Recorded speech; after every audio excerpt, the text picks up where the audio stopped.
Hare Krishna. Welcome back to our Swadhyay online reading retreat labs presents Power of SAP, the Gateway to Spirituality program.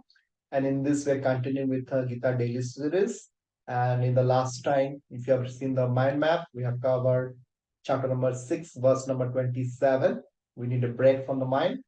Today, we are going to start the new topic that is from chapter number 7.06 from the reality of the nature to the nature of reality.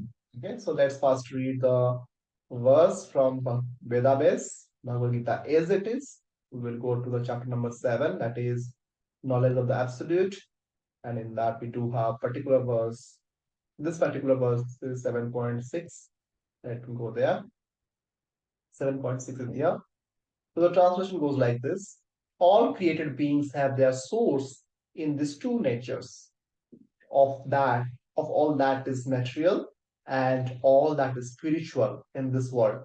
Know for certain that I am both the origin and the dissolution. So the purport, it is an assignment for all of you that you have to read the translation and word by word meaning and the purport of this. We'll be having a Kahoot quiz on this in the upcoming days. So now let's move on to the topic from Gita for Daily Enrichment Series.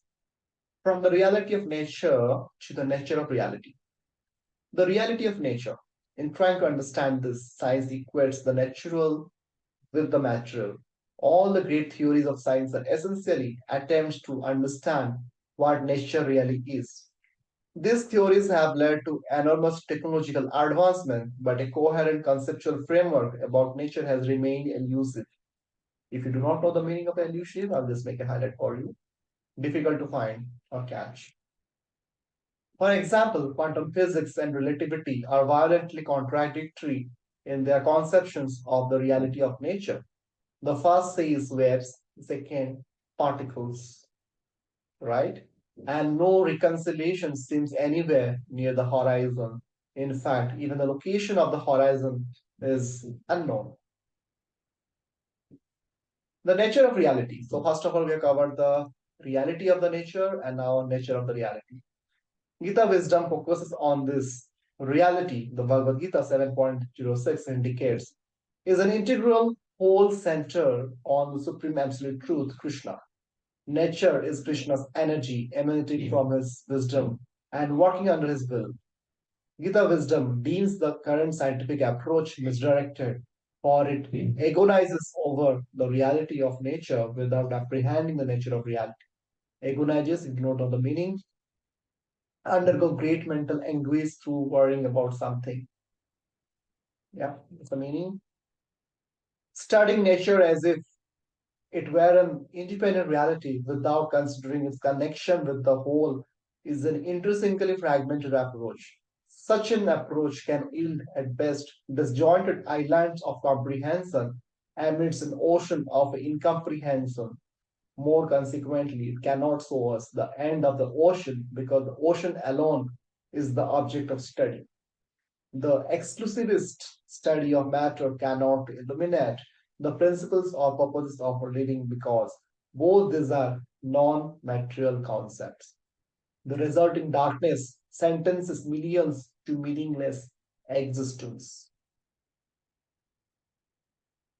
Gita wisdom releases us from this sentence by informing us that life's purpose is loving harmonization with Krishna.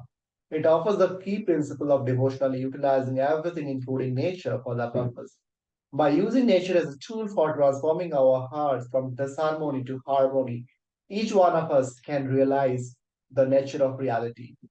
We'll repeat the translation once again. 7.6. All created beings have their source in their two natures of all that is material and all that is spiritual in this world. Know for certain that I am both the origin and the dissolution. So we have a couple of new words today. Let's go back to the mind map from the reality of the nature to the nature of reality. We will copy the word of the day from the reality. So here we have two words, elusive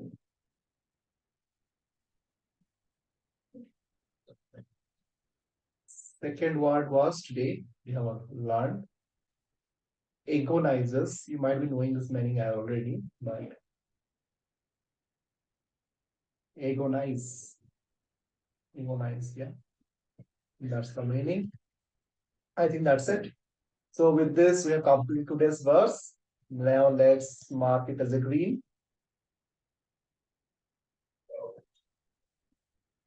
With this, we have completed here. So as a task, you have to read the word by word meaning and transmission of this particular verse, and we'll be having a count quiz on this very soon.